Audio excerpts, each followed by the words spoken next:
Trump ने ऐसा क्या कह दिया कि सब समझ गए अब ईरान पर हमला होने ही वाला है। ईरान पर कैसे अटैक करेगा अमेरिका? क्या हमले के पहले ही न्यूक्लियर बम फोड़ देगा ईरान?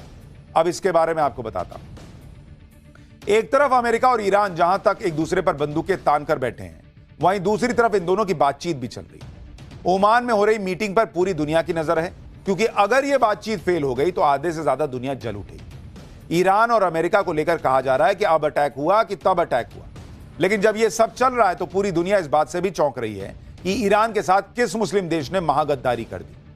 बात यह भी चल रही है कि अगर ईरान के साथ यह महागद्दारी हुई है और अमेरिका ने ईरान को ठोका, तो फिर भारत और मोदी किसका साथ देंगे? क्योंकि अमेरिका और ईरान के बीच कई दिनों से जो भयंकर टकराव चल रहा है, उसमें बात बहुत आगे बढ़ चुकी है। ओमान में जो बातचीत हो रही है, उसके बीच ही अमेरिका के राष्ट्रपति ट्रंप और ईरान के सुप्रीम लीडर खामनेई ने युद्ध वाले तेवर दिखाने शुरू कर दिए हैं।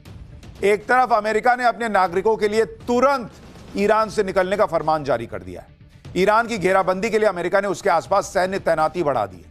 ईरान के पास समुद्र में तैनात अपने सबसे खतरनाक वॉरशिप यूएसएस अब्राहम लिंकन में चल रही तैयारियों का वीडियो जारी कर दिया है। वहीं दूसरी तरफ ईरान भी झुकने को तैयार नहीं दिख रहा। ईरान के सुप्रीम लीडर खामनेई ने भी तेवर दिखाते हुए अपनी अंडरग्राउंड मिसाइल सिटी में रखे मिसाइलों के जखीरे की झलक दुनिया को दिखा दी, और ईरान ने अपनी सबसे घातक बैलिस्टिक मिसाइल का टेस्ट भी कर दिया, जिसकी रेंज में अमेरिका का दोस्त इजराइल और ईरान के आसपास के सभी एयरबेस होने का दावा किया गया।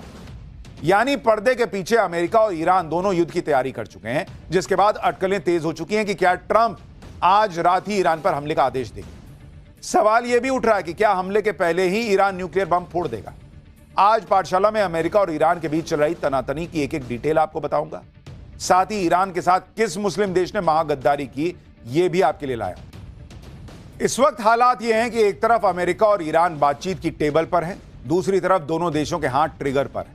अमेरिका ने अपना ताकतवर एयरक्राफ्ट कैरियर तैनात किया हुआ है, जो एक ऑर्डर भर के इंतजार में बैठा है, तुरंत अटैक कर देगा। अमेरिका ने इसका वीडियो जारी किया, ये आप देखिए। यह यूएसएस अब्राहम लिंकन है, जो समुद्र में तैरता अमेरिका का किला कहा जाता है। यूएसएस अब्राहम लिंकन अमेरिकी सेना का 5वां निमित्ज क्लास एयरक्राफ्ट कैरियर है। यह न्यूक्लियर एनर्जी से चलने वाला स्ट्राइक ग्रुप है। इसके स्ट्राइक ग्रुप में कुल 3 विध्वंसक युद्धपोत शामिल हैं। यूएसएस अब्राहम लिंकन में अमेरिका के सबसे घातक F-35 समेत 90 फाइटर जेट हमले के लिए तैयार खड़े हैं। इसके साथ ही एयरक्राफ्ट कैरियर कई शक्तिशाली हथियारों और रडार सिस्टम से लैस है।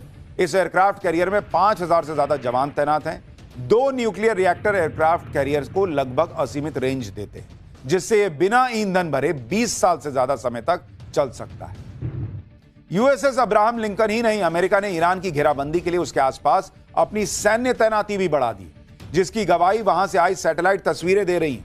यह कतर में अमेरिकी एयरबेस की तस्वीर है, जहां कई अमेरिकी फाइटर जेट खड़े दिख रहे हैं। आप देखिए, कतर में अमेरिकी एयरबेस की एक और सैटेलाइट तस्वीर देखिए। 17 जनवरी की तस्वीर में एंटी मिसाइल सिस्टम तैनात नहीं दिख रहा, आप देख रहे हैं, जबकि 2 फरवरी को आप देखिए, वहां पर एंटी एयर मिसाइल सिस्टम तैनात नजर आ रहे हैं।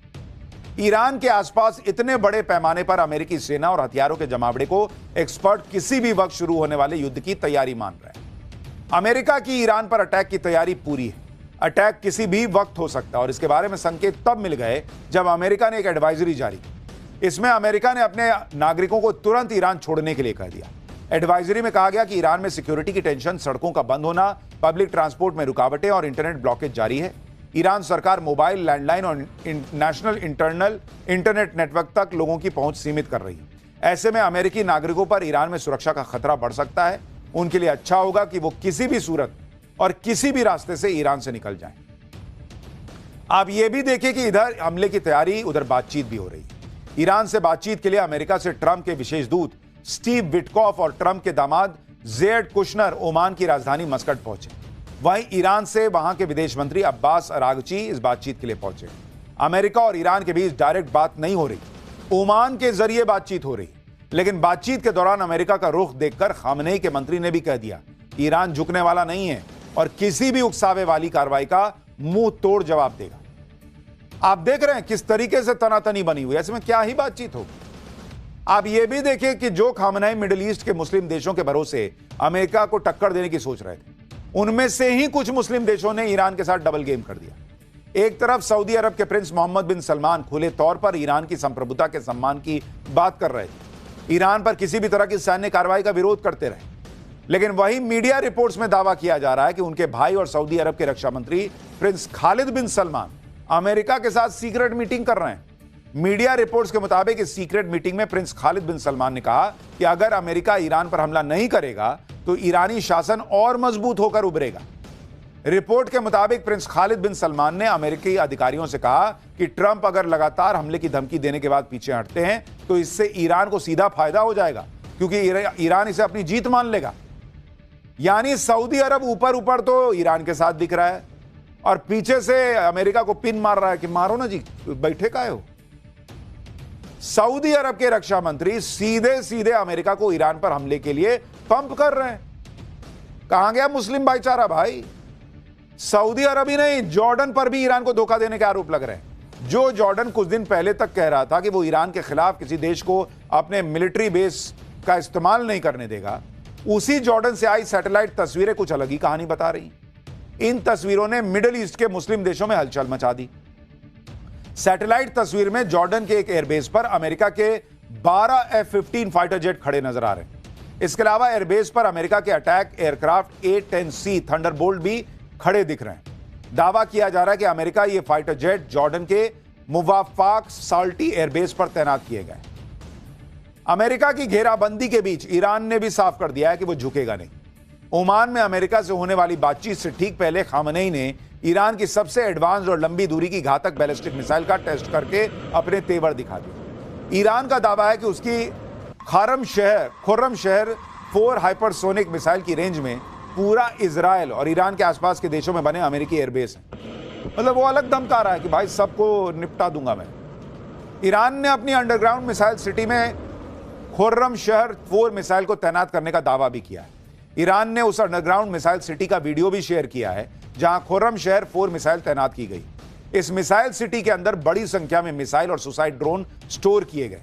अलग अलग मीडिया रिपोर्ट्स का दावा है कि ईरान के पास 2 से 3 हजार बैलिस्टिक मिसाइल्स का स्टोर है, जो मिडिल ईस्ट के किसी भी देश से कहीं ज्यादा है। यानी ईरान झुकने को तैयार नहीं है। अमेरिका ऐसा लग रहा है कि मूड बनाए बैठा है कि मैं तो मारूंगा, किसी भी वक्त मारूंगा।